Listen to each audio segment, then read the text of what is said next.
আজকের গল্প সোনা চাঁদের বৃষ্টি। একবার এক গ্রামে ভোলা বলে এক ব্যক্তি থাকত। ভোলা খুব গরিব ছিল, যেমন তেমন করে মজদুরি করে সে নিজের পেট চালাতো। কিন্তু গরিব হওয়া সত্ত্বেও সে ভীষণ ভালো মনের এবং সিধা সাদা মানুষ ছিল। সে রোজ কাজে যাওয়ার আগে ভগবানের পুজো করত আর নিজের দারিদ্রতা একেবারে শেষ করার জন্য প্রার্থনা করত। একবার ভোলা যখন ঘুমোচ্ছিল, সে স্বপ্নে দেখলো একটা গাছ থেকে সোনা চাঁদির পয়সা ওর ওপর ঝরে ঝরে পড়ছে। সকালে ঘুম থেকে উঠেও সে ওই স্বপ্নের কথা ভুলতে পারল না, আর অনেকক্ষণ ওই স্বপ্নের ব্যাপারে ভেবে মনে মনে খুব খুশি হলো। তারপর রোজকারের মতো সে মজদুরি করতে বেরিয়ে গেল। রাস্তা দিয়ে যাওয়ার সময় তার সাথে দেখা হলো তার এক প্রতিবেশী মঙ্গেশের। কি ব্যাপার ভোলা, আজকে খুব খুশি মনে হচ্ছে? ভোলা নামের সাথে সাথে স্বভাবেও ভোলা ছিল। সে নিজের স্বপ্নের ব্যাপারে মঙ্গেশকে বলে দিল। ভোলার কথা শুনে মঙ্গেশ মনে মনে খুব হাসল, কারণ সে ভোলাকে অশিক্ষিত আর বোকা ভাবত। মহেশ তাকে ঠাট্টা করে বলল, আরে আজ সকালে আমিও একটা স্বপ্ন দেখেছি। এই স্বপ্নে আমি দেখলাম আমি সোনা চাঁদিতে ভরা একটা কলসি পেলাম। মঙ্গেশ ভাই, ভোরবেলা দেখা স্বপ্ন সত্যি হয়?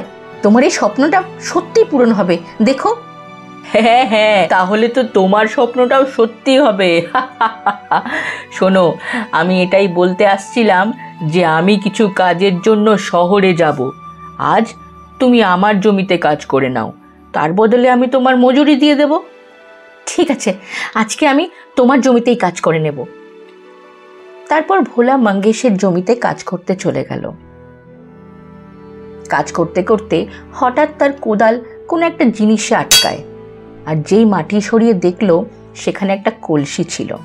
কলসিটা বাইরে এনে তার ঢাকনাটা সরাতেই সে দেখলো সোনা চাঁদিতে কলসিটা ভর্তি। সে ভীষণ অবাক হয়ে গেল। আরে বাহ, মঙ্গেশ ভাইয়ের স্বপ্ন সত্যি হয়ে গেল। ভোলা এত ভালো মনের ছিল যে সে কলসিটা ওখানেই ছেড়ে দিয়ে মঙ্গেশের বাড়িতে বলতে গেল। মঙ্গেশ তো সেখানে ছিল না, তাই সে মঙ্গেশের স্ত্রীকে সমস্ত কিছু বলে বাড়ি চলে যায়। সন্ধে হতেই মঙ্গেশ বাড়ি আসার সাথে সাথেই তার স্ত্রী তাকে সমস্ত ঘটনা বলে। সোনা চাঁদির কলসির নাম শুনতেই মঙ্গেশের চোখ লোভে চকচক করে উঠল, আর সে সঙ্গে সঙ্গে নিজের জমির দিকে গেল। সেখানে সে কলসিটা দেখতে পেল।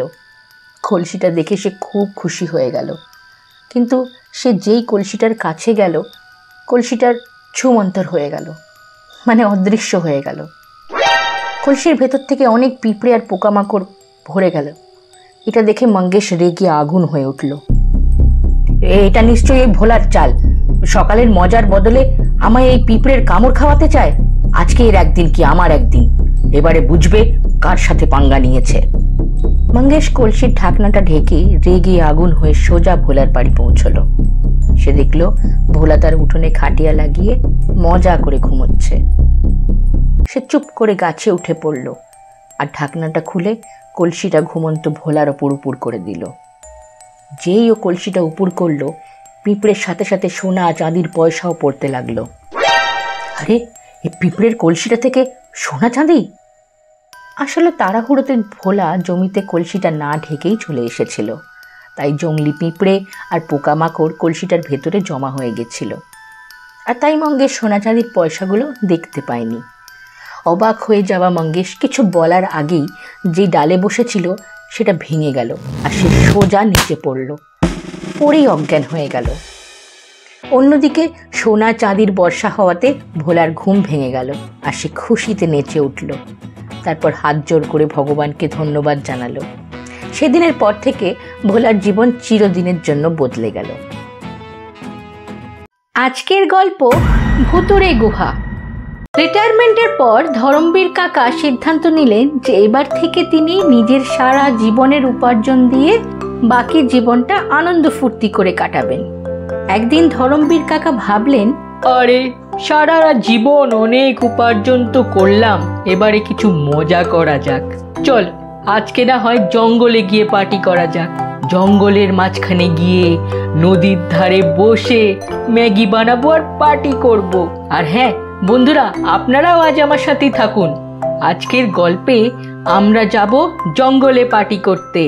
আর যদি আজকের গল্পটা ভালো লাগে তাহলে চ্যানেলটা অবশ্যই সাবস্ক্রাইব করে দেবেন। তারপর ধরমবীর কাকা নিজের সব জিনিসপত্র নিয়ে জঙ্গলের দিকে চললেন। চলতে চলতে তিনি জঙ্গলের অনেকটা গভীরে পৌঁছে গেলেন। তখনই হঠাৎ ভীষণ ঝড় উঠল আর মুষলধারে বৃষ্টি নামলো।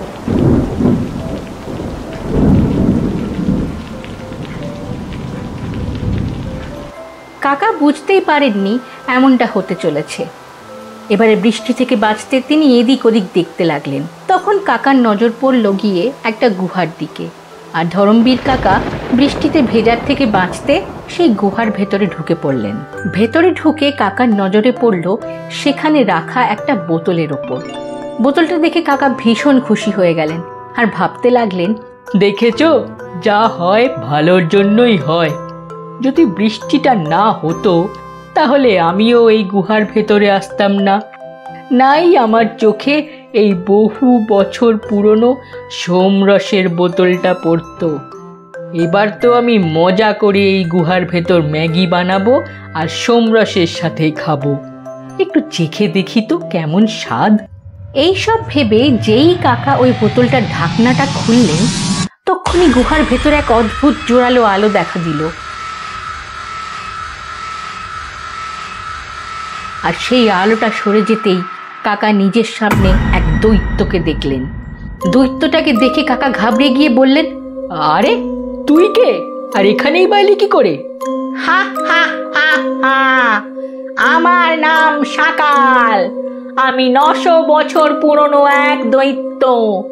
এক জাদুকর নিজের জাদু দিয়ে আমায় এই বোতলে বন্ধ করে রেখেছিল। আমি কয়েকশো বছর ক্ষুধার্ত তৃষ্ণার্ত বন্দি ছিলাম, কিন্তু কি সৌভাগ্য আমার, তোর জন্যই আজ আমি মুক্তি পেলাম। আর এবার তোকে খেয়ে আমার খিদে শান্ত করব। হা হা হা হা। ধরমবীর কাকা ভাবতে লাগলেন, আরে আজকে তো আমি ফেঁসে গেলাম। এবার এই দৈত্যটা তো আমায় খেয়ে ফেলবে। আমি এবার কি করে নিজের প্রাণ বাঁচাই? ঠিক তক্ষুনি কাকার মাথায় এক বুদ্ধি এলো। আর কাকা বললেন, আচ্ছা মিথ্যুক কোথাকার, এত বড় মানুষ কি করে এই বোতলে ঢুকতে পারে? অন্তত মিথ্যে কথা আমায় বলিস না। আমায় খেতে চাস তো খেয়ে নে, আমি মানি না যে তুই এই বোতল থেকে বেরিয়েছিস। মিথ্যুক কোথাকার। এই বুড়ো, আগে তুই ভদ্রভাবে কথা বল।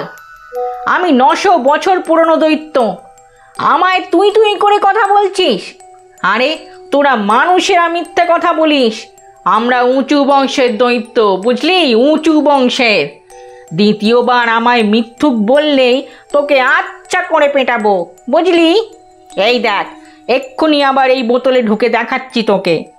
তারপর তাড়াহুড়ো করে দৈত্যটা নিজের রূপ ছোট করে বোতলের ভেতর ঢুকে যায়। যেই সে পুরোপুরি বোতলের ভেতর ঢুকে গেল, ধরমবীর কাকা ভালো সুযোগ দেখে বোতলের ঢাকনাটা বন্ধ করে দিলেন আর বললেন, হা, আরে বাছা, খাওয়ার আগে আমার পুরো নামটা তো জিজ্ঞেস করতিস। আমি কে? আমার নাম ধরমবীর কাকা। তুই হতে পারিস শাকাল, কিন্তু আমিও হলাম মহাদেবের ভক্ত।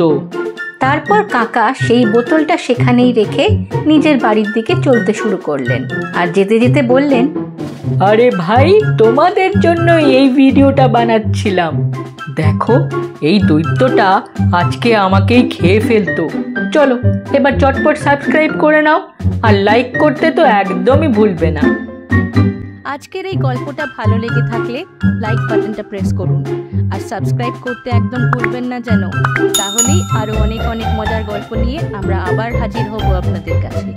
ধন্যবাদ।